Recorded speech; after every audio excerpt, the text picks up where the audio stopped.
আপনি কি কখনো ভেবেছেন মৃত্যুর পর আপনার রূহ ঠিক কোথায় যায়? কবরের অন্ধকারে, নাকি জান্নাতের প্রশান্ত বাগানে, নাকি আল্লাহ না করুন জাহান্নামের আগুনে? আজ আমরা জানব সেই অদেখা রহস্যময় যাত্রার সত্য কাহিনী, যা মৃত্যুর পরপরই শুরু হয়, কিন্তু কেউ ফিরে এসে বলতে পারে না। রাসূলুল্লাহ সাল্লাল্লাহু আলাইহি ওয়াসাল্লাম বলেছেন, মৃত্যু মানে কেবল দুনিয়া থেকে আখিরাতে যাত্রা করা। সহিহ হাদিস। হ্যাঁ, মৃত্যুর পর মানুষের রূহ কোথায় যায় সেটা কেবল আল্লাহই ভালো জানেন। তবে কোরআন ও হাদিসে এই রহস্যের অনেকটাই আমাদের সামনে উন্মোচিত হয়েছে। যখন কোনো মুমিন মানুষের মৃত্যুর সময় আসে, তখন আল্লাহর পক্ষ থেকে করুণাময় ফেরেশতারা তার কাছে আসে। তারা বলে, হে শান্ত রূহ, বাহির হয়ে এসো আল্লাহর রহমতের দিকে, জান্নাতের দিকে।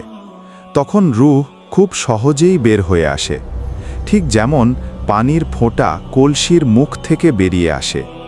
ফেরেশতারা সেই রূহকে অত্যন্ত সুন্দর কাপড়ে মুড়িয়ে জান্নাতের সুগন্ধে ভরিয়ে নিয়ে যায়।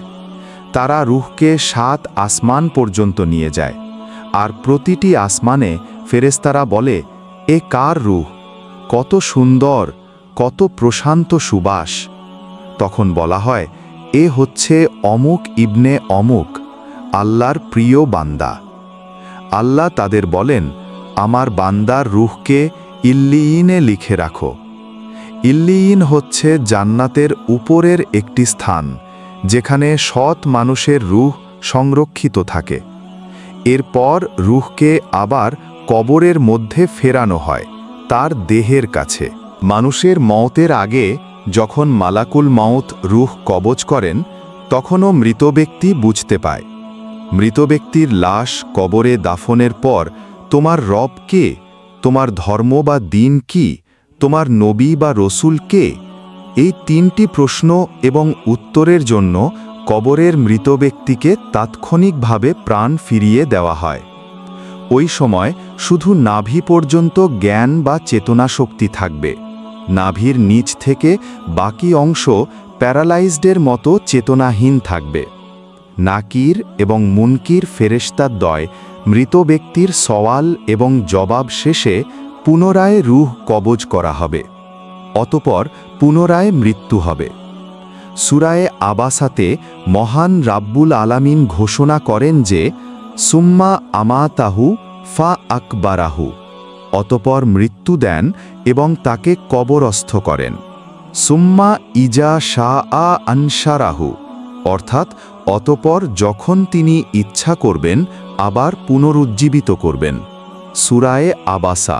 মানুষের জীবিত আত্মা, রূহ এবং দেহ মিলেই মানুষের জীবন। আর রূহ যদি আলমে আরওয়াহের জগতে চলে যায়, তাহলে এই দেহটা নিষ্প্রাণ, অর্থাৎ মৃত্যু।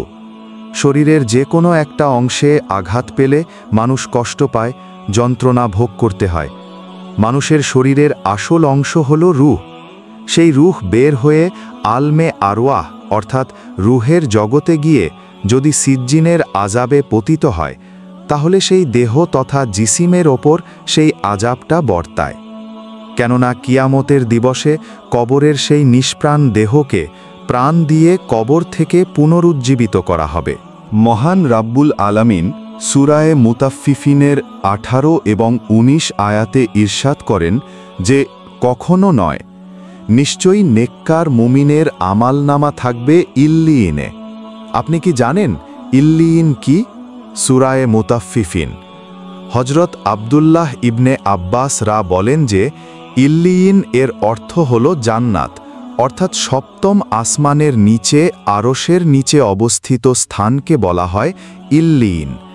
নেককার মুমিনের রূহটা মৃত্যুর সঙ্গে সঙ্গে এই ইল্লিয়িনে চলে যায়। তাফসিরে ইবনে কাসির, তাফসিরে বৈজাবি।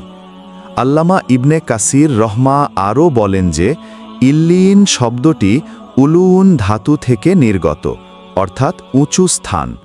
যখন কোনো জিনিস ওপরের দিকে ওঠে, তখন সেটা সম্মানিত হয়ে যায়, কিম্মতওয়ালা হয়ে যায়।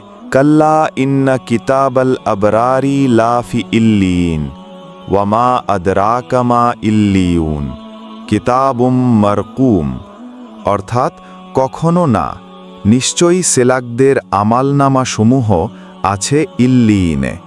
আপনি কি জানেন ইল্লিয়িন কি? এটা লিপিবদ্ধ ডায়েরিভুক্ত খাতা। হজরত বারা ইবনে আজিব রা থেকে বর্ণিত যে ইল্লিয়িনে মুমিন বান্দাদের রূহ বা আত্মা এবং আমালনামা সমূহ রাখা হয়।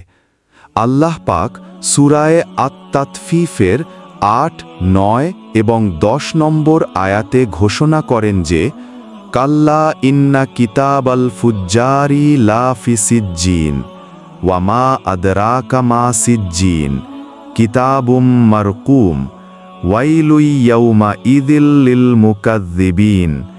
কখনো না, নিশ্চয়ই পাপাচারীদের আমালনামাসমূহ সিজ্জিনে আছে। আপনি জানেন সিজ্জিন কি? এটা লিপিবদ্ধ ডায়েরি খাতা। সে দুর্ভোগ মিথ্যারোপকারীদের। সিজ্জিন শব্দের অর্থ কারাগার বা বন্দি দশা।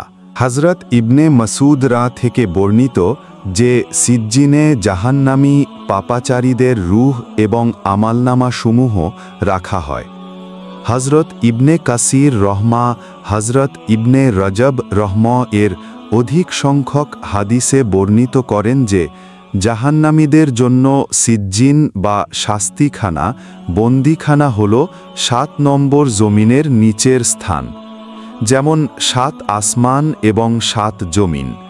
৭ নম্বর আসমানের ওপরের উঁচু সম্মানিত স্থান, মর্যাদাওয়ালা জায়গা হল নেককার মুমিনের জন্য, আর জমিনের ৭ নম্বর নিচের স্থান হল বদকার, পাপাচারী, জাহান্নামীদের স্থান, আর সেই জায়গাকেই বলা হয় সিজ্জিন। সুতরাং মৃত্যুর পরপরই আলমে আরওয়াহ অর্থাৎ রুহের জগৎ এবং আলমে বারজাখ অর্থাৎ কবরের জগৎ একত্রিত হয়ে মহান আল্লাহর নির্দেশক্রমে রুহের ওপর বিচার কার্যক্রম শুরু হয়ে যায়। আর রুহটা হল মানুষের দেহের মূল চালিকা শক্তি।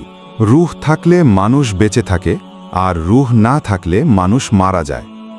রুহ যদি ইল্লিয়িনে অবস্থান করে, তাহলে সেই ব্যক্তি কবরের জিন্দেগিতে আরাম তথা সুখশান্তিতে কুশাধাপূর্ণ অবস্থায় থাকবে। আর রুহ যদি সিজ্জিনে চলে যায়, তাহলে সে ব্যক্তির কবরের জিন্দেগি আযাবদায়ক হয়ে উঠবে।